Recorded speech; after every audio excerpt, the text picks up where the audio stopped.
उल्टा चोर कोतवाल को डांटे, ये कहावत आपने खुद सुनी होगी।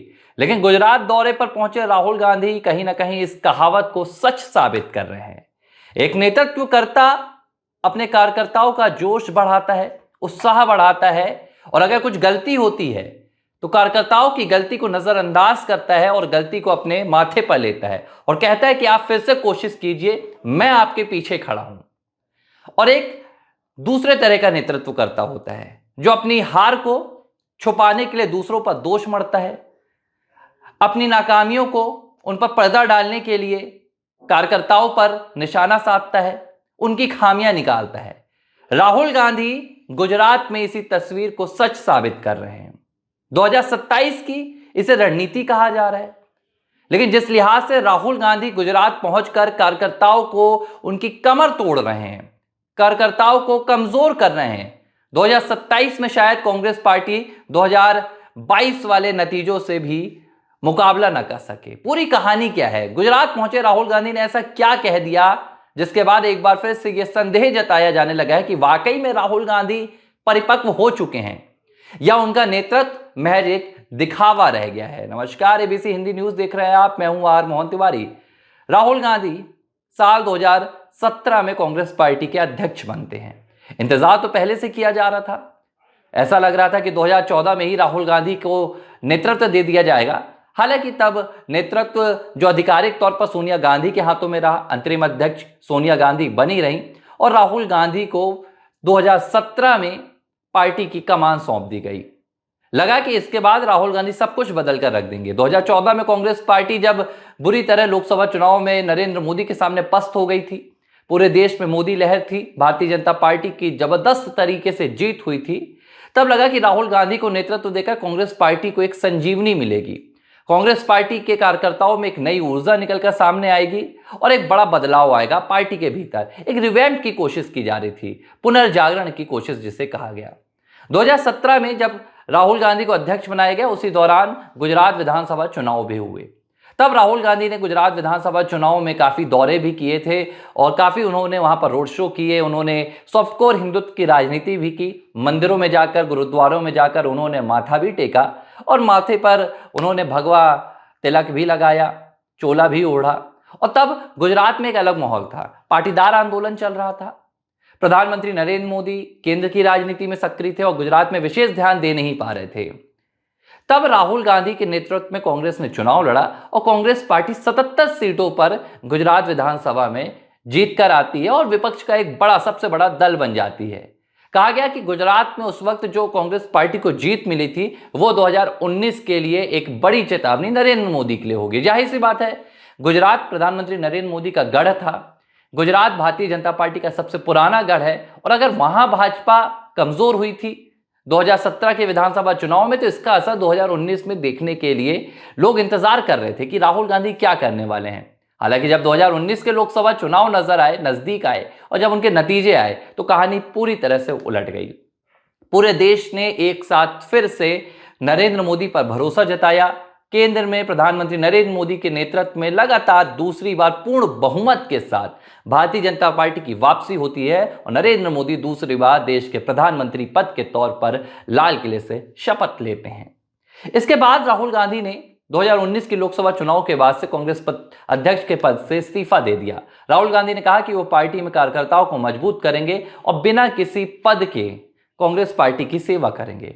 अब 2022 के चुनाव सामने आते हैं, गुजरात विधानसभा चुनाव की बात कर रहा हूं। राहुल गांधी उन दिनों भारत जोड़ो यात्रा में लगे हुए थे। राहुल गांधी कन्याकुमारी से जम्मू कश्मीर तक कांग्रेस पार्टी का विस्तार कर रहे थे, कांग्रेस पार्टी का खोया हुआ जनाधार हासिल करने की कोशिश कर रहे थे। लेकिन जब 2022 के विधानसभा चुनाव नजर आते हैं, गुजरात के चुनाव नजदीक आते हैं, तो राहुल गांधी भी मुकाबले के लिए पहुंचते हैं, प्रधानमंत्री नरेंद्र मोदी भी मुकाबले के लिए पहुंचते हैं। लेकिन जब नतीजे सामने आए तो कांग्रेस पार्टी गुजरात से बुरी तरह गायब हो गई। आम आदमी पार्टी की 5 सीटों पर जीत हुई। अरविंद केजरीवाल गुजरात में अपनी पैठ जमाने लगे और कांग्रेस पार्टी जिसने 2017 के चुनाव में 77 सीटों पर जीत हासिल की थी, चाहे वो पाटीदार आंदोलन की वजह से हो या उस वक्त मिले युवाओं के समर्थन की वजह से, लेकिन 2022 आते आते वो 77 सीटें महज 17 सीटों पर जाकर थम गईं। अब राहुल गांधी 2027 पर नजर टिकाकर बैठे हैं। इस बीच लोकसभा चुनाव भी हुए, कई राज्यों के विधानसभा चुनाव भी हुए और कांग्रेस पार्टी ज्यादातर राज्यों में हार के साथ है। इक्का दुक्का राज्यों में कांग्रेस पार्टी को जीत मिली है, जिसमें तेलंगाना शामिल है, जिसमें हिमाचल प्रदेश शामिल है, इसके अलावा अगर आप कर्नाटक शामिल है, बाकी तमाम राज्यों में अगर आप नजर फिराएंगे तो मध्य प्रदेश में, जहां 2018 में कांग्रेस की सरकार आई थी, 2020 में वो सरकार गिर गई। कमलनाथ मध्य प्रदेश से मुख्यमंत्री के तौर पर उन्होंने विदाई ली। राजस्थान में हार हुई, अशोक गहलोत के नेतृत्व में चुनाव लड़ा गया। छत्तीसगढ़ में भूपेश बघेल के नेतृत्व में चुनाव लड़ा गया, वहां भी आपकी हार हुई। कोई ऐसा राज्य नहीं बचा जहां कांग्रेस पार्टी अपने दम पर चुनाव जीत कर आ रही हो। झारखंड में एकमात्र कांग्रेस पार्टी सहयोगी दल के तौर पर है, वहां पर जेएमएम की सरकार है, हेमंत सोरेन मुख्यमंत्री हैं और कांग्रेस पार्टी सहयोग कर रही है। अब 2014 से लेकर 2024 तक जितने विधानसभा चुनाव हैं, कांग्रेस पार्टी कहीं नजर नहीं आई। अब 2027 गुजरात चुनाव को लेकर राहुल गांधी आज गुजरात के दौरे पर पहुंचे हुए थे। राहुल गांधी अहमदाबाद में थे, कांग्रेस कार्यकर्ताओं के बीच थे। लगा कि राहुल गांधी एक नई यहां पर रणनीति तैयार करेंगे। राहुल गांधी 2027 में प्रधानमंत्री नरेंद्र मोदी को टक्कर। देखिए, दो चीजें हो रही हैं, एक तरफ प्रधानमंत्री नरेंद्र मोदी हैं, दूसरी तरफ राहुल गांधी हैं। पीएम मोदी की उम्र होती जा रही है, राजनीति में उनका अनुभव, राजनीति में उनका वक्त बीतता जा रहा है और राहुल गांधी अब परिपक्व राजनीति में उनको कहा जा रहा है। 2024 के जैसे नतीजे सामने आए थे, 99 सीटों पर कांग्रेस जीत कर आई और ये लंबे समय बाद 2009 के बाद गुजरात में पहली बार ऐसा हुआ कि कांग्रेस पार्टी की एक लोकसभा सीट आई है 2024 के चुनाव में। बनासकांठा में इस बार कांग्रेस पार्टी चुनाव जीत कर आई थी। इसके पहले 2019 के चुनाव और 2014 के चुनाव में, दोनों चुनावों में 26 की 26 सीटें गुजरात में भारतीय जनता पार्टी की झोली में गई थी। यह अलग बात है कि नेतृत्व उन तमाम चुनावों में राहुल गांधी ने किया था। लेकिन अब जब राहुल गांधी गुजरात पहुंचे हैं तो राहुल गांधी ने कार्यकर्ताओं के सामने जो बातें कही, वो बातें हर एक कार्यकर्ताओं को सुननी चाहिए और समझनी चाहिए और अपने नेता का चयन करने से पहले भी एक बार सोचना चाहिए। राहुल गांधी गुजरात पहुंचकर यह कहते हैं कि पिछले 3 दशकों में कांग्रेस पार्टी गुजरात की जनता का भरोसा और विश्वास जीतने में नाकामयाब रही है और इसकी सबसे बड़ी वजह रही है यहां के नेतृत्व का कमजोर होना। राहुल गांधी ये खामियां निकाल रहे हैं। राहुल गांधी कह रहे हैं कि गुजरात कांग्रेस का नेतृत्व पूरी तरह से कमजोर रहा है। यही वजह है कि 3 दशकों में कांग्रेस पार्टी गुजरात की जनता का विश्वास जीतने में नाकामयाब रही है, जबकि भारतीय जनता पार्टी ने यहां पर लगातार गुजरात की जनता का भरोसा जीता है। जो गढ़ कभी कांग्रेस का हुआ करता था 90 के दशक से पहले, यहां आप कमल के अलावा कोई और पार्टी का यहां पर झंडा नहीं खिलता है। राहुल गांधी एक और बात कहते हैं। राहुल गांधी कहते हैं कि कांग्रेस पार्टी में कई ऐसे कार्यकर्ता और नेता हैं, 2 नेता हैं, एक जिनके विचारधारा कांग्रेस पार्टी की है और एक वो नेता हैं जो हैं तो कांग्रेस में लेकिन भाजपा के लिए काम करते हैं। राहुल गांधी कहते हैं कि ऐसे 10, 20, 40 नेताओं को अगर पार्टी से निकालने की जरूरत है तो पार्टी से निकाला भी जाएगा। हम इन्हें पार्टी के भीतर रखकर कोई भी आगे की रणनीति नहीं बनाना चाहते हैं। राहुल गांधी ये बताने की कोशिश कर रहे हैं कि गुजरात में कांग्रेस पार्टी की जो पिछले 3 दशकों से हार हो रही है, उसकी सबसे बड़ी वजह गुजरात कांग्रेस के कार्यकर्ता है, उसकी सबसे बड़ी वजह गुजरात कांग्रेस का नेतृत्व है। अब वो कहावत याद आती है ना कि उल्टा चोर कोतवाल को डांटे। कांग्रेस की पूरी सियासत की कहानी में यह कहावत इस वक्त राहुल गांधी सच साबित कर रहे हैं। अब 2 राजनेता हैं, आप देखिए, एक तरफ प्रधानमंत्री नरेंद्र मोदी हैं, जिनका चेहरा पूरे देश में भारतीय जनता पार्टी इस्तेमाल करती है, चाहे वो नगर निगम के चुनाव हो या लोकसभा के चुनाव हो, विधानसभा के चुनाव हो। हर चुनाव में पीएम मोदी, उनका नेतृत्व भारतीय जनता पार्टी की सबसे बड़ी ताकत होती है। अगर चुनाव में नतीजे भाजपा के पक्ष में आते हैं तो पीएम मोदी के चेहरे की कवायद की वजह से, और कहीं पक्ष में नहीं आते हैं तो उसमें भी पीएम मोदी श्रेय लेते हैं और हार की जिम्मेदारी भी लेते हैं। अब आप देखिए, कर्नाटक में भारतीय जनता पार्टी की 2023 में सरकार नहीं बनी, लेकिन भाजपा के किसी हाईकमान ने, किसी बड़े नेता ने मुंबई सरकार को इसके लिए कसूरवार नहीं ठहराया, कर्नाटक के नेतृत्व को इसके लिए कसूरवार नहीं ठहराया, बल्कि अपनी तैयारियों में लग गए कि ठीक है, अगले बार चुनाव आएगा, जनता के मत को हमने स्वीकार किया, जनमत को हमने सराहा और हम अपनी मेहनत करेंगे, विपक्ष की भूमिका निभाएंगे। लेकिन 2014 से राहुल गांधी लगातार कांग्रेस का नेतृत्व कर रहे हैं। ठीक है, आप गुजरात चुनाव को दरकिनार कर दीजिए तो आप केंद्र पर आ जाइए। 2014 में फिर राहुल गांधी के नेतृत्व में जब कांग्रेस पार्टी ने चुनाव लड़ा तो जीत क्यों नहीं आई? राहुल गांधी ने फिर अपने नेतृत्व पे खामियां क्यों नहीं देखी? गांधी परिवार के नेतृत्व पर यहां पर उन्होंने नाकामयाबी पर ठप्पा क्यों नहीं लगाया? 2019 के लोकसभा चुनाव में फिर राहुल गांधी का नेतृत्व था, फिर कांग्रेस पार्टी की हार हुई, लेकिन यहां राहुल गांधी ने अपने नेतृत्व को नहीं कोसा। 2024 में लगातार तीसरी बार कांग्रेस पार्टी 100 के आंकड़े से कम आई है और 3 बार भारतीय जनता पार्टी, अगर तीनों बार की वोट जोड़ ली जाए, तीनों बार की सीट जोड़ ली जाए कांग्रेस की, तब भी इस बार मिली भारतीय जनता पार्टी की 240 सीटों से कांग्रेस पार्टी अभी भी कम है।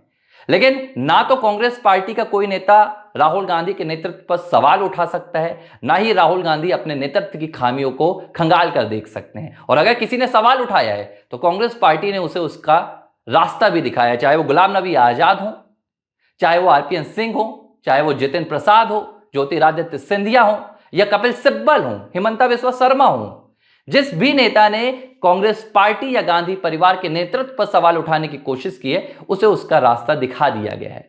लेकिन राहुल गांधी एक तरफ प्रधानमंत्री नरेंद्र मोदी हैं, जो जनता अगर जिताती है तो इसका श्रेय कार्यकर्ताओं को देते हैं, और अगर जनता भारतीय जनता पार्टी को विपक्ष पर बैठाती है तो हार की जिम्मेदारी भाजपा के अध्यक्ष लेते हैं, प्रधानमंत्री नरेंद्र मोदी लेते हैं। और दूसरी तरफ राहुल गांधी का नेतृत्व है, जो गुजरात जाकर गुजरात की जनता से यह कहता है कि आप विश्वासघात कर रहे हैं।